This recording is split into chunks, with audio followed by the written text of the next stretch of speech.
पूरा देश जानता है कि आज़ाद भारत में अगर कोई पार्टी है जो संविधान की, आरक्षण की दिन दहाड़े हत्या करने में तुली है, वो भाजपा है, भारतीय जनता पार्टी है।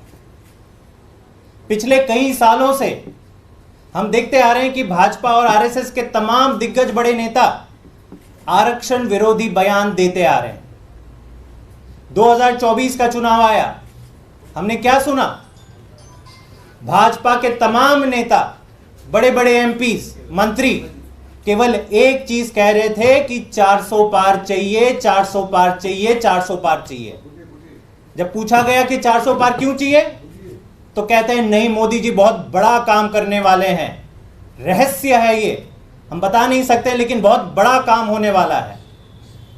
उनको लगा देश की जनता बेवकूफ है, इशारा नहीं समझती, लेकिन भारत के वोटर की सूझबूझ की दाद देनी पड़ेगी कि वो समय रहते समझ गए कि 400 पार का इशारा है कि देश में आरक्षण बंद होने वाला है, आरक्षण खत्म होने वाला है।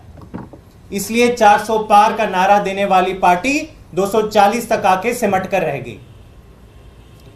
दोस्तों, हमें यकीन था कि इसके बाद हो सकता है कि भाजपा के तेवर ठीक होंगे, भाजपा के दिमाग में आरक्षण को और मजबूत करने के आइडियाज आएंगे, लेकिन क्या हुआ?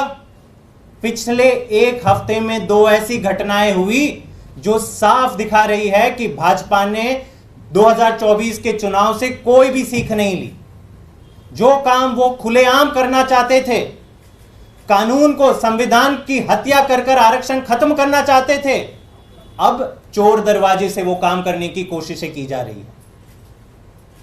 सबसे पहले इसमें जो मुद्दा बाहर निकल कर आया कि बड़ी बड़ी पोजीशंस पर जहां पे आईएएस अधिकारी बैठते हैं, जॉइंट सेक्रेटरी, डायरेक्टर और अंडर सेक्रेटरी की पोजीशंस पर भाजपा की मोदी सरकार एक इश्तिहार निकालती है, विज्ञापन निकालती है, कहती है कि 45 ऐसे पोजीशंस जहां पे लैटरल एंट्री से वो लोगों को लाना चाह रहे हैं, उसमें आरक्षण नहीं होगा।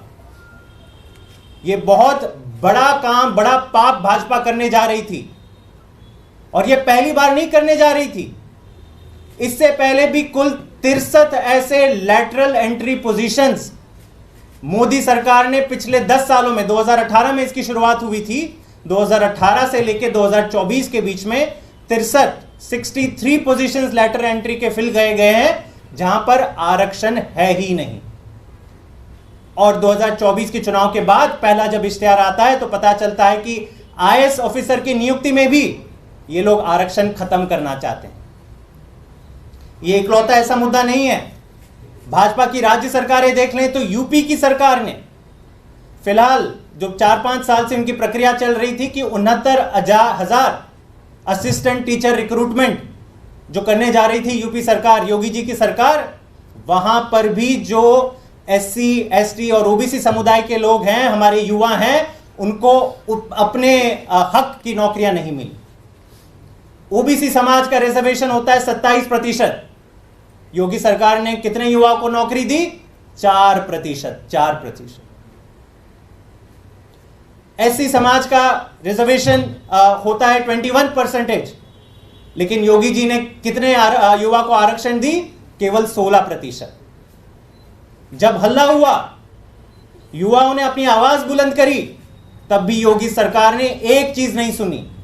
मैं शुक्रगुजार हूं इलाहाबाद हाईकोर्ट का कि उन्होंने एक ऐतिहासिक फैसला लिया, संविधान को बचाने का काम किया और पूरी तरह से रिक्रूटमेंट खारिज करी। तो ये एक हफ्ते के अंदर ये दो बड़े नमूने क्या दिखाते हैं? ये दिखाते हैं कि भाजपा देश विरोधी पार्टी है, भाजपा संविधान विरोधी पार्टी है और भाजपा आरक्षण विरोधी पार्टी है।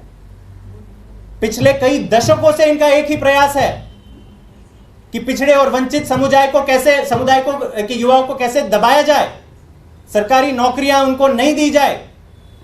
इससे पहले भी 40 विश्वविद्यालयों का जब रिक्रूटमेंट हुआ था तो वहां पे भी आरक्षण हटा दिया था।